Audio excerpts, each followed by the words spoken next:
Over the next few weeks or the next few months, I'm probably in a 50-50 scenario as to whether I'll hold my seat in Cork South Central. So I'd be a pretty foolish boy to be speculating about the leadership of the party when I'm faced with that scenario. I could be looking for a different job in a few weeks or a few months, not the leadership of the party.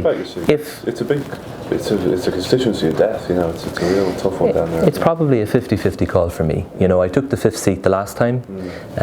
We've lost the seat now. As a constituency, we've only 4, and they're all high profile. You have our own leader, Micheál Martin, Simon Coveney, Kieran Lynch, chairman of the Banking Inquiry, Joey Buttermore, chairman of the Health Committee. So, and Sinn Féin will be challenging very strongly, and there will be a number of independents. So it's going to be really tough. So, like, I would be foolish, to say the least, to look beyond that.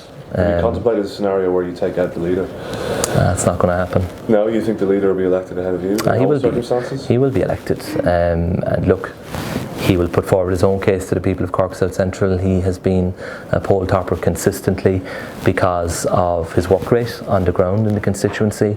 So even though Micheál has been a very senior politician nationally for a long number of years, he doesn't take his eye off the ball locally. So I would be confident he will certainly make it back. It's my job to be back as well and to ensure that we hold 2 seats out of 4. So you don't foresee a situation in Cork South Central where one Fianna Fáil TD is elected and it's you? The only situation you see is if one TD is elected is that it's Micheál Martin?